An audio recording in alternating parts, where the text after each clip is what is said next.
In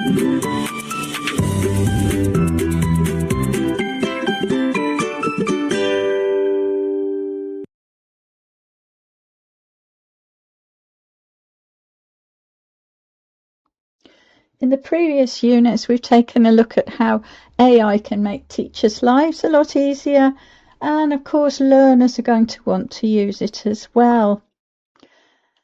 AI has arrived so fast that there really hasn't been a lot of time to consider exactly what role it should play in schools. There's not been time for education authorities to make policies, and there is an awful lot of debate about how it should be used, or even if it should be used at all.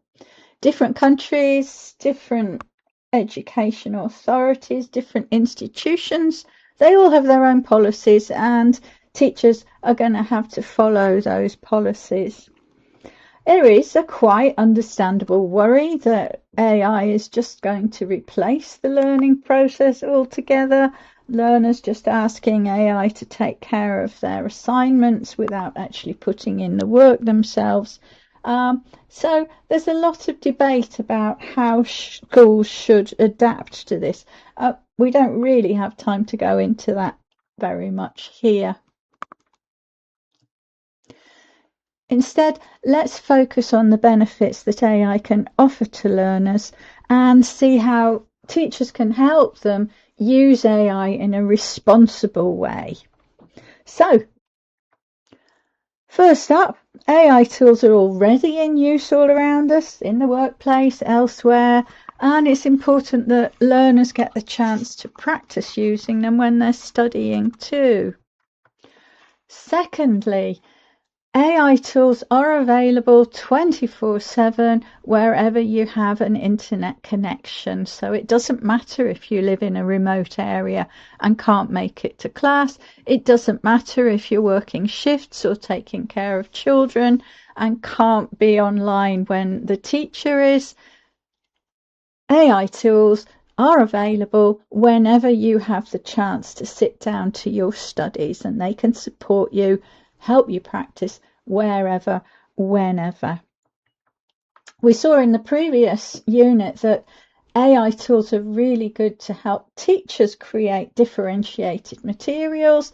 Same thing applies for learners, so they can use the tools to create materials and practices that are absolutely suited to them. So someone's interested in space exploration, get a comprehension exercise on that.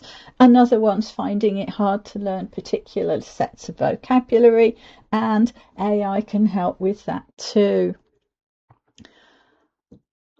Next up, AI makes it possible for you to access authentic materials. It doesn't matter if your reading level is not up to the level of a particular web page, for example. AI can help simplify it. It can help you find interesting vocabulary that you might want to practice using those authentic materials. We'll take a look in a little while and see how this can work for our particular learner. AI is also very good if you don't necessarily have anybody that you can practice with when you are ready to sit down and practice. You can use AI as a discussion partner or a collaboration partner, and that way you can get the practice even though you're stuck on your own. And finally, another big plus of AI tools, for some learners it can feel a lot easier to practice language with an AI tool. It's much less stress than if they're required to talk to another classmate or a partner. So it can relax them and make it a lot more pleasant to learn the language. So how can teachers help their learners to get to grips with AI?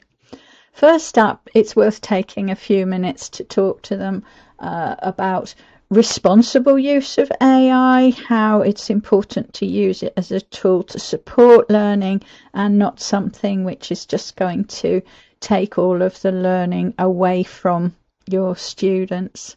Secondly, take some time also to discuss the potential downsides of AI and the dangers that can arise when you use the tools. There's a lot more information about the downsides in the unit that's following, so have a look at that and be sure to discuss these with your learners. Probably the most important thing though is to teach your learners how to prompt. Exactly the same process that teachers need to go through when they're planning what to ask AI to do for them. That is the same process that learners should take when they are prompting too. So give them some chance to practice prompting in class if possible, and make time for them to compare the results, see which prompts worked, which ones gave the results that they're particularly happy with.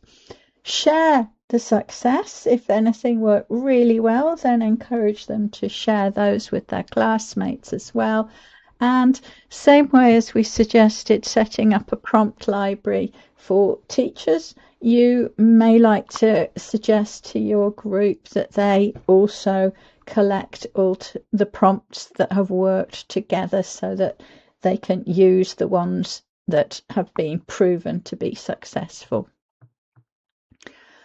Another useful aspect to supporting your learners, encourage them to think about AI. Think also about the kind of skills where they need more practice. Do they need help with vocabulary practice? Do they find particular grammar points difficult? Encourage them to think about those, because those are the things which AI can give them lots and lots of practice on outside of class as well. Think about the kind of exercises that they particularly enjoy. Do they like rote learning? Do they like games? Do they like to read? Do they like to listen? Get them to think about the way they like to learn, and then encourage them to produce exercises like that. And also ask them just to think generally about what they think AI can help with, and that will be very useful to them when they start using the tools.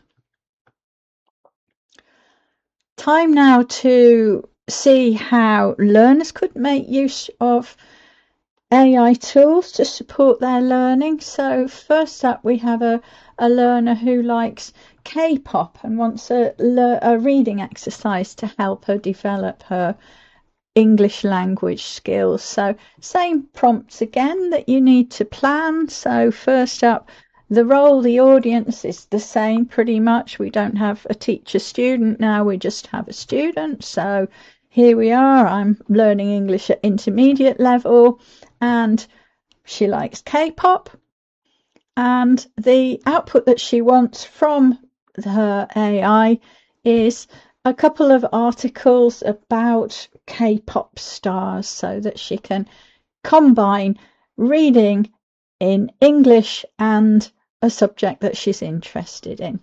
And this time we're going to use Claude, which is the last of our useful tools, and let's go over and see how Claude works on this particular prompt. All right, so here we are with Claude, and Claude is standing by to help with our English. So we're just going to paste the prompt into here and see what Claude can come up with. Claude is sometimes a little bit slower than other ones, and we have a couple of groups that he's found some information about. We have Hearts to Heart and Alpha Drive 1, and we have some links to articles as well. As you can see, Claude has already started helping. We've got a few key vocabulary bits here with the simplified definitions, and Also offering some help with the English studies as well. So let's go for the boy band, and here we have a genuine article from the Korea Times that we can have a quick look at. Proper real life English language, no easy simplified stuff, so some of it might be a little bit challenging, but still it's nice to read real articles. So let's ask, I think, for a simplified version of the Korea Times article about Alpha Drive 1 and some questions to help with it.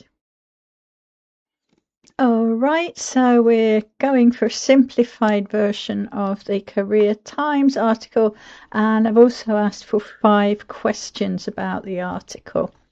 So let's see what Claude can do for us.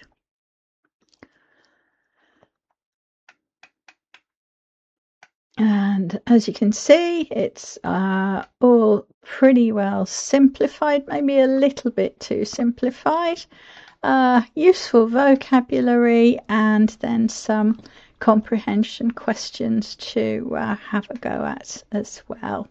And Claude will check the answers, so if there's something wrong or if there's a problem with your English, then Claude can also help with that. So as you can see, access to real world material, coaching, simplified materials, and questions to help you understand. Nice help from Claude. Thank you, Claude. Okay, another learner here, a beginner this time, wants to have a bit of grammar practice. And the topic that's causing problems, or that they want to practice a bit more, is making polar questions in English. So again, roll an audience together. This time we have a beginner learner, and the topic that is needed, we'll call them yes no answers. It's easier than polar questions. And the output that they want this time, an exercise to practice this, and AI can also help to check the answers as well. So over to Claude. And this time our beginner learner is not so great at writing. Let's see how much Claude can understand and how helpful it is. I'll go for food and drinks then.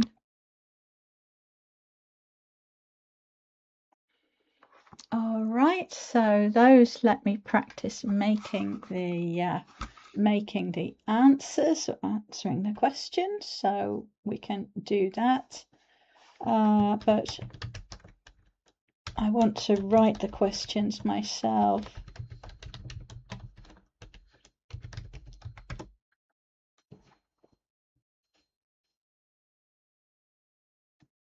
Okay, so here I can just write my own questions.